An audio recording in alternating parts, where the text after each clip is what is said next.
Hey guys, this is Drew, welcome to the channel. This is the Toyota Land Cruiser 70 series. In New Zealand, we're calling the Land Cruiser 70 or LC70.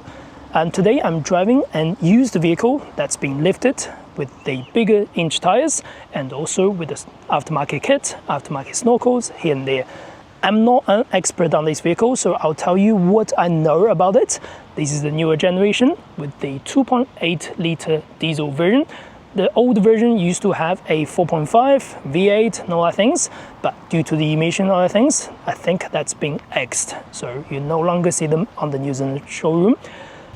It's crazy to think this morning I'm driving a pure electric vehicle with absolutely no emission, absolutely no noise whatsoever. And right now in the afternoon, I'm driving a beautiful diesel truck. It's part of my thing and it's part of my YouTube, and I love this job. I love this, well, it's not my job, but I love this side hustle.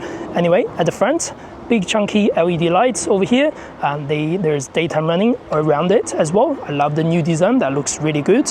Big chunky bumper over here, and they are plastic of course. There's turning circle over here, the turning lights are huge too. Big snorkel on the top, this is aftermarket, and the lifter kit plus 18-inch wheels plus 80 tires, these are also aftermarket. The ground clearance on the standard version is 290 millimeters, but these should be more than 300 millimeters after the lifter kit. Anyway, this looks huge and looks really tall. At the back, full-size wheels are over here, which is standard. LX logo, Toyota 4-wheel drive. That means this is really capable. I love the design, I love the shape. It's crazy to think something so traditional, so historic about the design still brings people to the new car world in the new car market. I definitely love the look. This is one of the best looking off-road trucks on the market you can purchase, 100%. Now let's look at the front engine bay, because that's what I want to show you. It is so high, I probably won't be able to reach it, but let's give it a go. All right, opening that up. This is a 2.8 litre diesel version with the turbocharger, of course. There's a lot of things going on. I'm not expert on it. I'm not gonna touch it, I'll be honest with you, but it is really cool. Side kit, there's shoulder lines over here. They are all straight lines. There's no curves, there's no anything. It just makes it feel rugged. There's so many sort of big glasses around the doors that makes them look, again, aggressive. This rear bumper is this aftermarket kit again with the tow bar. The towing capacity is going to be 3.5 ton, which is really good. Opening that door, there is a small place over here. You can open this up as well. That's really wide opening. I don't know the liters, but this looks somewhere around 500 to 600 liters of boot volume. There's no tray on top, there's no cover underneath. It's just standard floor. That's pretty good. Over here, this is actually where you want to top up your windscreen fluid, which is, again, really cool. I don't know if you can actually do that on a certain vehicle. Over here, you can find your jack and tools underneath. This is important if you go off-road, of course. Subwoofer at the back, I'm not sure if that's standard or that's optional or that's aftermarket. I'll leave it to you. Some buttons over here, you can actually open up your windows at the back. Again, that's really cool. Let's give it a try. Why would you need that? But I don't know. You might need that in off-road. Again, I'm not an expert. I hope someone can explain that to me. The thing at the back, there's some leather wrapped material over here. Glass is still huge. You can open it from the inside if you need to. There's small handles over here. There's central locking at the back. Yeah, overall, it's rugged. Hear the sound. Wow, it's so mechanismally satisfying. Let's give it a try again. There we go. Before we get started, special thanks to OK Motors that loans this vehicle to me. If you're looking to buy or sell any of your vehicles in Auckland, New Zealand, search OK Motors on Google Map or search it on TradeMe. Now on the driver's side, you can find your diesel tank. It's huge, 130 liters to be exact. That's huge. Door opens are okay, relatively wide. The base is quite long, but the room is very limited. Let's step inside. Handlebar on top. And we are in. So this has been set to my driving position at about 178 centimeters tall due to the raised floor with the obviously body on frame. Yeah, there's not much leg room in front of me. It's pockets over here, and that's pretty much it. There's no USB charging. There's no air vents going at the back. Closing the door, let's hear the sound again. The door handles are physical, window control over here, and central locking are physical controls over here. Handlebars on top, reading lights at the back. In the center, there's no armrest, there's no isofix, there's no tether point, so definitely not baby or child friendly for the back, but that's not what people use this vehicle for. And that's the front. Let's step inside.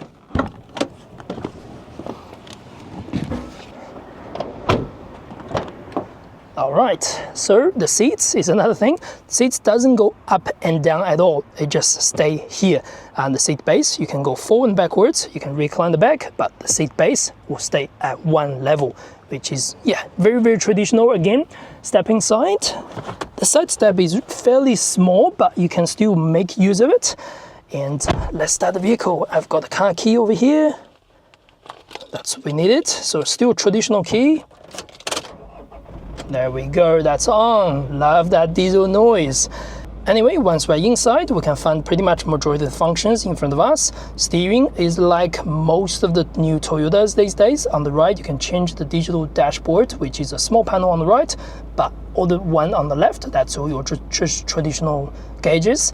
You can find speedo, rev counter, 12-volt battery, the water temperature, and also the oil temperature plus the fuel tank. You get buttons on the steering for your controls on the phones and volume. Cruise control is behind it, just a standard cruise control. There is a lane departure warning. There is front collision warnings and things like that. There is even a speed rating, but no adaptive cruise control.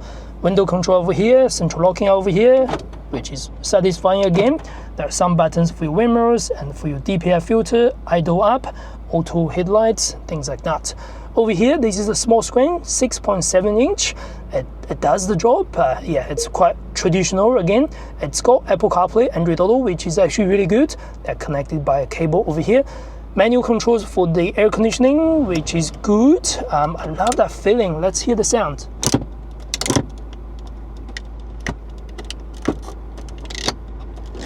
How satisfying is that? Some buttons over here for your power hold, for your second start, rear windscreen demister, hill descendability traction control, and also your high 2, high 4, and low 4 sort of change. And gear shift over here, there's also a D-Flock switch over here, and 2 USB-C charging just for charging, plus a 12-volt socket just for charging again. Storage over here for your pockets, phone pockets over here, cup holder over here, small pockets over here, and small storage over there. Glove box is okay, not too much. Front airbags at the front, but there's no curtain airbags at all on this vehicle. Yeah, rear windscreen is okay. It's quite small due to the raised floor and all that things. But let's get on the road. I'm done talking, and I really need to take it for a drive and tell you what I think. Traditional handbrake, gear shifter. On the gears, you are able to go manual mode if you wish to. Otherwise, you'll just stay on the single mode on drive. All right, we're on the road. So the vehicle has a 2.8 diesel engine that's turbocharged, of course. Got 150 kilowatts of power, 500 Newton meters of torque. The numbers are good, actually. I believe it's got a 6-speed automatic gearbox with manual control, Tiptronic, if you want to know that. Driving on the road, this is really high. Due to the lift floor, or even if it's not lifted, this is still a really high vehicle. You can see we're sort of driving on a second floor or something like that. The suspension at the front is coil spring, and the suspension at the back is leaf spring, if you want to know that. Overall, it felt like a truck. It's definitely not a daily car for whatever the reasons you're thinking of. And these big chunky tires also grips okay on city drive road, but you are going to get the shakes, you're going to get the noise and all that things. If you use this car as a daily drive and you're stuck in traffic, it's going to be a horrible experience. But if you take this off-road, if you take this on Outback or anything like that, this car can take you everywhere, and you know it's going to be very, very reliable in all places. In terms of visibility, the bonnet at the front is really long. It's hard to see on your sort of angles at the corner, but the side mirrors are huge, side windows are huge. Rear windscreen is on the small side. The left is great.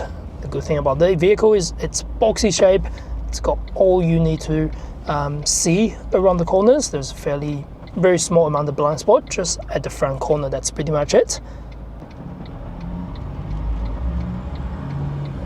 Honestly, if you have never driven something like this, you're going to be feeling very nervous when you start driving on the road. I feel a lot larger than many other vehicles.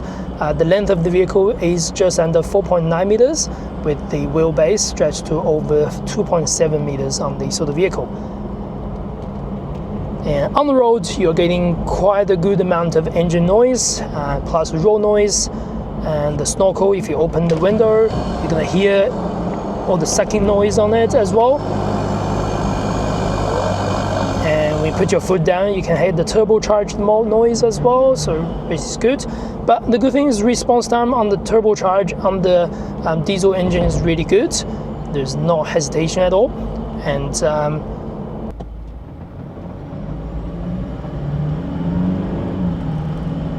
the pickup isn't too bad at all. The vehicle feels quite heavy, very substantial. The GVM is over 3 tons on this vehicle. But yeah, it's relatively responsive on the transmission on your pickup. The steering also feels very vague. There's not much like power steering assist at all. I'm pretty sure this is power steering, but there's not much assist at all. It feels quite, yeah, it just feels soft in some way, but it's also heavy in some way. It does not drive like a family car at all. It's quite special, I would say, with the steering assist. You can feel sometimes they listen to you, sometimes you don't. Yeah, it's not easy to talk to the steering when you want to get it going and things. And driving on the high speed, you don't want to go super high speed, I think.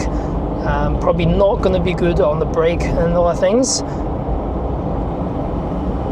And suspensions on the rough level again, I can tow, I can do a lot of payload, but at the same time not the most comfort sort of settings if you want to use that. I think that's pretty much all I want to talk about. I'll leave the camera on, do a little bit drive before we finish the video. I hope you enjoyed the content. If you do not forget to subscribe, that's the best way to support the channel. If you are looking to purchase one of these vehicles or looking to sell one of these trucks in Auckland, New Zealand, contact OK Motors in Mount Wellington. Give them a shout if you can. That's all. Thanks for watching. See you next video.